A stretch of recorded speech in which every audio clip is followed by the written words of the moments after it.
आभार मानतो, धन्यवाद देतो।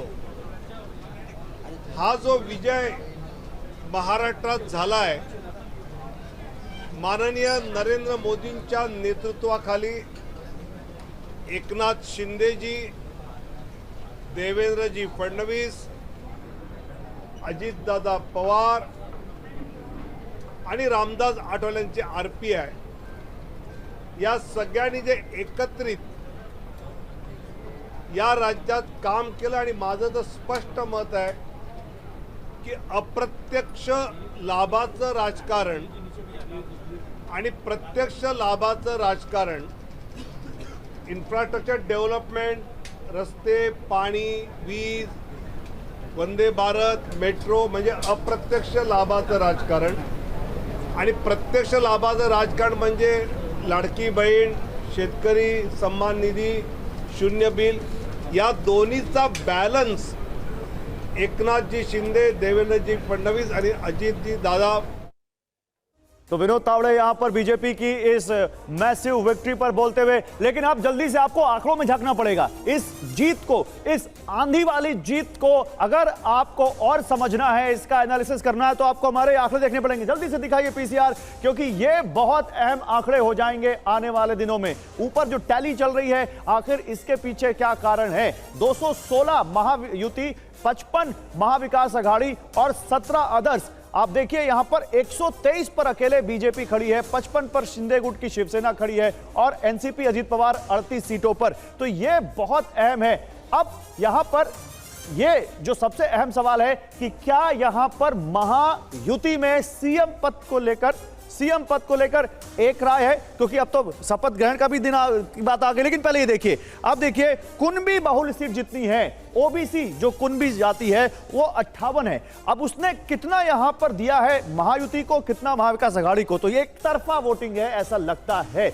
लगभग 90% या 85% एनडीए को, 46 सीटें 10 महाविकास आघाड़ी को और 2 अदर्स को। यानी ओबीसी वाला जो दांव था, मराठा वर्सेस ओबीसी, जो बात कर रहे थे राजेश जी बहुत देर से, वो यहां पर चलता दिखाई दिया है और साफ साफ महायुति को दिखा है। अब मराठा बहुल सीटें 171 हैं और बहुत ज्यादा सीटें हैं। मराठा आरक्षण बहुत बड़ा मुद्दा था, लेकिन वो सब ध्वस्त होता हुआ और सीधे 135 एक तरफा वोटिंग हुई है महायुति की तरफ। 28 सीटें महाविकास आघाड़ी को और 8 अदर्स को मिली हैं। ये वो सीटें जहां पर मराठा मजबूत हैं, जहां पर मराठा डिसाइडिंग फैक्टर में आते हैं। वो 171 सीटें, जिसमें आप विदर्भ, मराठवाड़ा और पश्चिम महाराष्ट्र की सीटों को जोड़ें। अब 13 सीटें जो ओबीसी बाहुल्य हैं, उसमें से यहां भी 9 एनडीए, 3 महाविकास आघाड़ी और 1 अदर्स को जाती दिख रही है।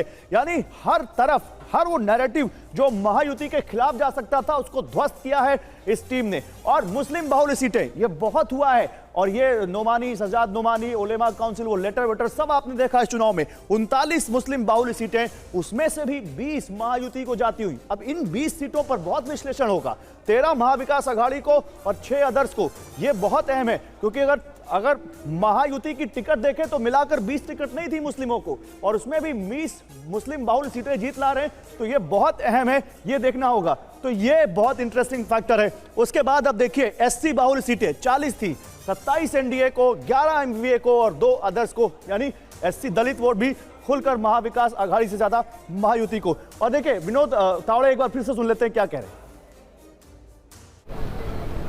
जो पायाभूत सुविधा होती है, इंफ्रास्ट्रक्चर डेवलपमेंट होती है, वंदे भारत ट्रेन होती है, मेट्रो होती है, सड़क होती है, पानी होता है, और प्रत्यक्ष लाभ में लाडली बहना होती है, किसान सम्मान होता है, जीरो इलेक्ट्रिसिटी बिल का विषय होता है।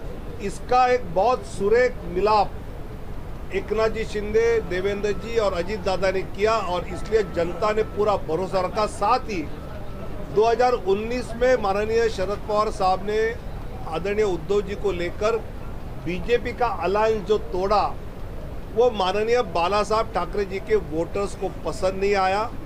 और जब एकनाथ शिंदे बाला साहब जी का हिंदुत्व का धनुष्यबाण, हिंदुत्व का शिवसेना ये नाम भाजपा के साथ मेन स्ट्रीम में ले आए, तो लोगों ने उनको भी बहुत अच्छी तरह से उसका स्वीकार किया। ये आज दिखाई दे रहा है।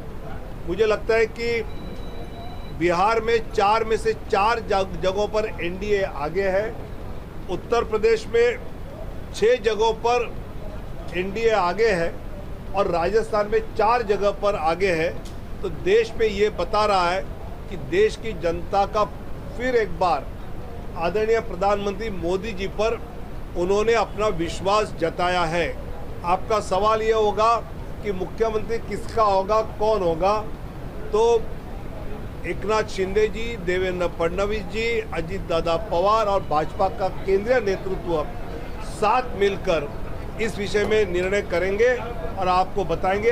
आज महायुति विजय का जश्न मना रही है और महाराष्ट्र की जनता को बहुत बहुत। बीजेपी के राष्ट्रीय महासचिव विनोद तावड़े कह रहे हैं कि तीनों दलों के नेता मिल बैठकर तय करेंगे सीएम कौन होगा। जनता ने विकास को चुना है, उद्धव का फैसला वोटर्स को मंजूर नहीं है, ये कहा है विनोद तावड़े ने।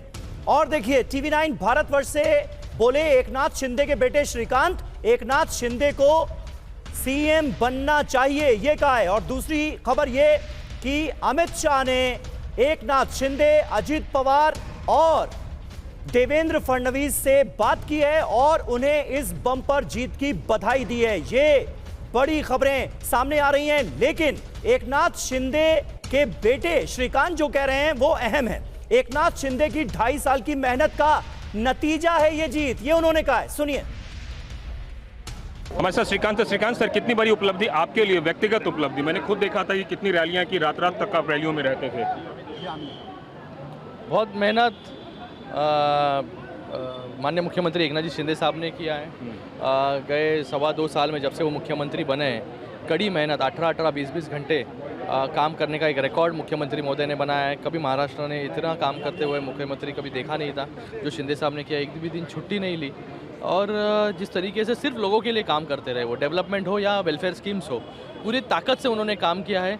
उनके साथ दोनों उप मुख्यमंत्री महोदय उनके साथ काम कर रहे थे, अलग अलग डिसीजंस लोगों के लिए लिए। तो प्रो डेवलपमेंट एजेंडा ही हमारा 2.25 साल था। मतलब आप पेशे से डॉक्टर हैं, लगता है जनता के नब्ज को पकड़ पाए अच्छी तरीके से। 100% जनता को अपना काम चाहिए, जनता को आपकी आलोचना नहीं सुननी है, जनता को आप किसको गाली दे रहे हैं, किसके ऊपर टिका कर रहे हैं, ये नहीं चाहिए। लोगों गद्दार शब्द का प्रयोग किया गया आप लोगों के लिए। अभी आज लोगों ने दिखा दिया उनको जगह, उनकी सही जगह जो है आज लोगों ने दिखा दी है। मैं लोगों का तहे दिल से धन्यवाद अदा करता हूँ। जो गाली गलौज और गंदे शब्दों का इस्तेमाल करते थे उनको परमानेंट घर पे बिठाने का काम किया। प्रूफ हो गया कौन है असली शिवसेना? अभी आप ही, मुझे लगता है वो बताना जरूरी है। आप ही पूछ रहे थे, मैं अपेक्षा करता हूँ कि कल से आप ये सवाल पूछना बंद कर देंगे क्योंकि जनता ने आपको जवाब दे दिया है। कौन होगा मुख्यमंत्री? मुख्यमंत्री कौन होगा? देखो, मुझे लगता है कि ये बड़े नेता बैठ के डिसाइड करेंगे कौन होगा इस महाराष्ट्र का मुख्यमंत्री। लेकिन एज अ कार्यकर्ता आप पूछोगे अगर मुझे कि कौन, तो कार्यकर्ताओं का हमेशा लगता है कि उसका नेता ही जो है सर्वोच्च पद पर पहुंचना चाहिए। कार्यकर्ता की वो भावना होती है, लेकिन सभी लोगों ने साथ में मिलकर ये लड़ाई लड़ी है माननीय मुख्यमंत्री एकनाथ जी शिंदे साहब के नेतृत्व में। और मुझे लगता है कि आने वाले समय में कुछ दिन में आपको पता चल जाएगा। कार्यकर्ताओं की भावना है कि शिंदे साहब फिर से मुख्यमंत्री बने। मैं वही बोला आपको, कार्यकर्ता की तो भावना ऑब्वियस होती है। ठीक है।